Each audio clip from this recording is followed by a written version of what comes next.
வணக்கம். தமிழ் ஃபுட் கார்னரில் இன்றைக்கி தவள் வடை பண்ண போகிறோம். இந்த வடை வெளியில் மொறுமொறுப்பாகவும் உள்ள நல்லா சாஃப்டாகவும் இருக்கும்.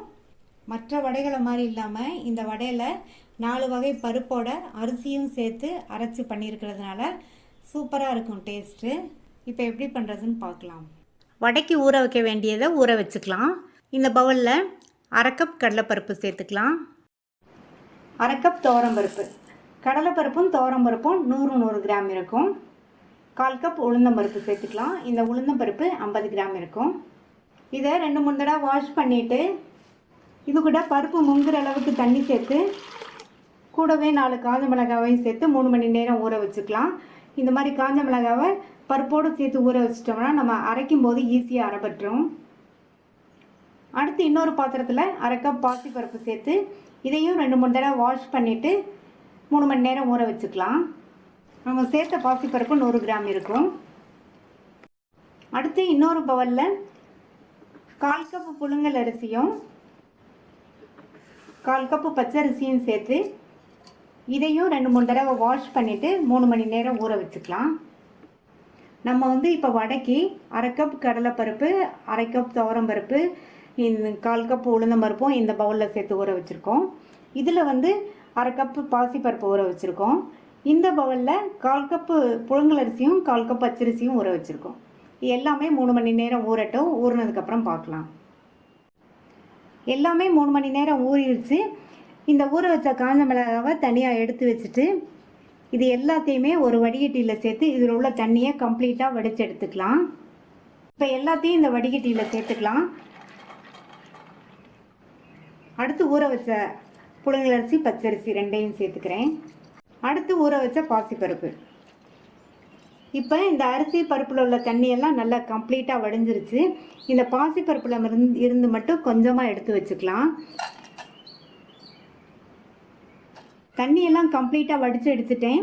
இப்போ இதை நம்ம அரைச்சிடலாம். ஃபஸ்ட்டு ஊற வச்ச காஞ்ச மிளகாவை இதில் சேர்த்துட்டு இது கூட நம்ம ஊற வச்ச பருப்பில் இருந்து கொஞ்சமாக சேர்த்து இதை 4-5 சுற்று சுற்றிக்கலாம். இந்த மாதிரி ஃபஸ்ட்டு நம்ம காஞ்ச மிளகாவை சேர்த்து அரைச்சிட்டோம்னா நல்லா மிளகாலாம் ஈஸியாக அரைப்பட்டுரும். இந்த மாதிரி கொஞ்சம் அரைச்சிட்டு அடுத்து மீதமுள்ள அரிசி பருப்பை கொஞ்சம் கொஞ்சமாக சேர்த்து கோர்ஸாக அரைச்சிக்கணும். இந்த தவளை வடைக்கு கோர்ஸாக அரைச்சா தான் நல்லாயிருக்கும். நம்ம 3 மணி நேரம் ஊற வச்சதுனால அந்த அரிசி பருப்பில் உள்ள தண்ணியை அரைக்கிறதுக்கு போதுமானதாக இருக்கும். தேவைப்பட்டால் கொஞ்சமாக மட்டும் தண்ணி சேர்த்து அரைச்சிக்கோங்க. அரைச்சதை இந்த பவுலுக்கு மாற்றிடலாம். இந்த மாதிரி கோர்ஸாக அரைச்சிக்கோங்க. எல்லாத்தையுமே கோர்ஸாக அரைச்சாச்சு.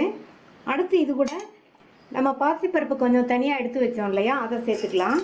இந்த மாதிரி கொஞ்சமாக பாசிப்பருப்பை முழுசாக சேர்த்தோம்னா வடை சாப்பிடும்போது நல்லா கிறிஸ்பாக டேஸ்ட்டாக இருக்கும். இது கூட 1/4 கப் தேங்காய் துருவல் சேர்க்குறேன். இந்த மாதிரி தேங்காய் துருவலாக சேர்த்துக்கலாம், அல்லது நல்லா குட்டி குட்டியாக கட் பண்ணி சேர்க்குறதுனாலும் சேர்த்துக்கலாம். அடுத்து பொடியாக கட் பண்ண கறிவேப்பிலை இலைகள் கொஞ்சம், கொத்தமல்லி இலைகள் கொஞ்சம், 1/2 டீஸ்பூன் பெருங்காய பவுடர். இந்த வடைக்கு நல்ல வாசனை கொடுக்குறதே இந்த பெருங்காய பவுடர் தான். நான் இதில் இஞ்சி சேர்க்கலை. நீங்கள் விருப்பப்பட்டீங்கன்னா ஒரு சின்ன பீஸ் இஞ்சியை நல்ல பொடியாக கட் பண்ணி சேர்த்துக்கோங்க. அடுத்து இதுக்கு தேவையான அளவு உப்பு சேர்த்து எல்லாத்தையும் நல்லா ஒன்றா பிசைஞ்சிடலாம். எல்லாம் ஒன்றா மிக்ஸ் ஆகிற மாதிரி மாவை நல்லா பிசைஞ்சாச்சு.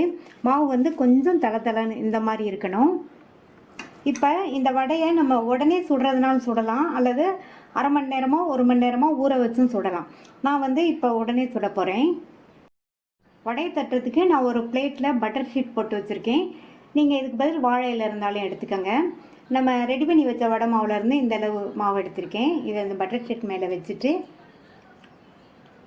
ரொம்ப தடிமனாகவும் இல்லாமல் ரொம்ப மெல்லிசாகவும் இல்லாமல் இந்த அளவு திக்னஸ்க்கு தட்டிக்கங்க.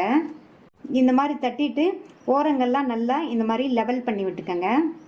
வடை இந்த திக்னஸில் இருக்கணும். இப்போ இதே மாதிரி நம்ம ஒவ்வொன்றா தட்டி தட்டி எண்ணெயில் போட்டு எடுத்துடலாம். இப்போ வடையை போட்டு எடுக்கிறதுக்கு எண்ணெய் விட்டு நல்லா சூடாயிடுச்சு. எண்ணெய் நல்ல சூடில் இருக்கும்போது தான் நம்ம தட்டி வச்ச வடைகளை ஒவ்வொன்றா சேர்க்கணும். இப்போ ஒவ்வொன்றா எடுத்து எண்ணெயில் சேர்த்துடலாம்.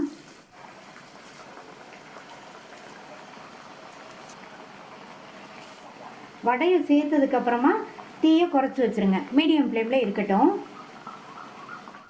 ஒவ்வொரு வடையிலையும் மேலே வந்து அதனுடைய கலர் லைட்டாக மாறி வருது பாருங்க. அந்த ஸ்டேஜில் நம்ம பிரட்டி போட்டுக்கலாம்.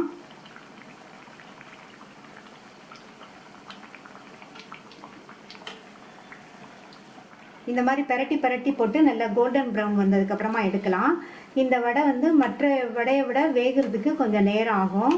அதனால் கொஞ்சம் பொறுமையாக போட்டு எடுக்கணும்.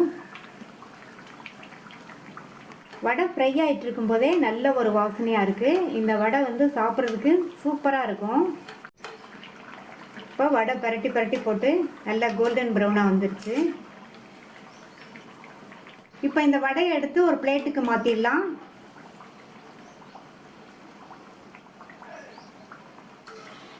நல்லா மொறுமொறுன்னு டேஸ்டான தவள் வடை ரெடி ஆயிடுச்சு. மீதி உள்ளதையும் இதே மாதிரி தட்டி போட்டு எடுத்துடலாம். எல்லா வடையும் போட்டு எடுத்தாச்சு. வெளியில் நல்லா மொறுமொறுப்பாகவும் உள்ள சாஃப்டாகவும் உள்ள டேஸ்டான தவள் வடை ரெடி ஆயிடுச்சு. இந்த வடை அப்படியே சாப்பிட்றதுக்கும் நல்லாயிருக்கும். கெட்டி தேங்காய் சட்னி வச்சு சாப்பிட்டா இன்னுமே சூப்பராக இருக்கும். இது நல்ல ஒரு ஈவினிங் டைம் ஸ்நாக்கு. நீங்களும் இதை ட்ரை பண்ணி பார்த்துட்டு உங்கள் கமெண்ட்ஸை சொல்லுங்கள். தேங்க்யூ.